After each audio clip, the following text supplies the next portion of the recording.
Madam, ನಿಮ್ಮ ಪರಿಚಯ ಮಾಡ್ಕೊಳ್ಳಿ. ನಮಸ್ತೆ. ನನ್ನ ಹೆಸರು ವಿಶಾಲಾಕ್ಷಿ ಅಂತ. ನಾನು ಮೂಲಭೂತವಾಗಿ ಸಾಗರ ಅಂದ ಹಳ್ಳಿಯವಳು.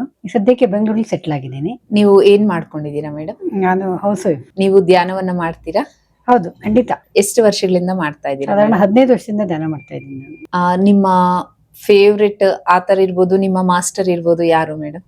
ನನ್ನ ಫೇವರೇಟ್ ಅಂದ್ರೆ ಶ್ರೀಧರ ಸ್ವಾಮಿಗಳು ಮತ್ತೆ ಪತ್ರಿಜಿಯವರು. ಈಗ ನೀವು ಯಾವ ಸ್ಪಿರಿಚುವಲ್ ಬುಕ್ ಓದ್ತಾ ಇದ್ದೀರಾ? ನಾನು ಒಂದು ಯೋಗಿಯ ಆತ್ಮಕತೆ ಪರಮಹಂಸ ಯೋಗಾನಂದ ಅವರದ್ದು ಓದಿದ್ದೀನಿ. ಮೇಡಮ್, ಇಷ್ಟು ವರ್ಷಗಳಿಂದ ನೀವು ಧ್ಯಾನ ಮಾಡ್ತಾ ಇದ್ದೀರಾ. ಧ್ಯಾನಕ್ಕೆ ಈಗ ಹೊಸದಾಗಿ ಬರ್ತಾ ಇರೋರಿಗೆ ನೀವು ಏನ್ ಸಜೆಷನ್ ಕೊಡಕ್ಕೆ ಇಷ್ಟಪಡ್ತೀರಾ ಮೇಡಮ್? ಧ್ಯಾನಕ್ಕೆ ಹೊಸದಾಗಿ ಬರೋದು ಅಂದ್ರೆ ಇಟ್ಸ್ ಗ್ರೇಟ್. ಖಂಡಿತ ಅವರು ತುಂಬಾ ಉತ್ತಮವಾದ ಡಿಸಿಷನ್ ತಗೊಂಡಿದ್ದಾರೆ ಜೀವನದಲ್ಲಿ. ಅವ್ರು ಬೇರೆ ಏನೇ ಮಾಡ್ಲಿ, ಏನೇ ಉದ್ಯೋಗ ಮಾಡ್ಲಿ, ಏನೇ ಪ್ರೊಫೆಷನ್ ಮಾಡ್ಲಿ, ಧ್ಯಾನ ಅನ್ನೋದು ಖಂಡಿತ ಇರಬೇಕು ಪ್ರತಿಯೊಬ್ಬರಿಗೆ. ಸೊ ಲೌಕಿಕ ಜೀವನ ಸಮೃದ್ಧವಾಗಿರ್ಬೇಕು ಅಂದ್ರೆ ಪ್ರತಿಯೊಬ್ಬರಿಗೂ ಧ್ಯಾನ ಬೇಕೇ ಬೇಕು. ಅದು ನನ್ನ ಎಕ್ಸ್ಪೀರಿಯನ್ಸ್, ನನ್ನ ಒಪಿನಿಯನ್ ಕೂಡ. Thank you madam. ವೆಲ್ಕಮ್.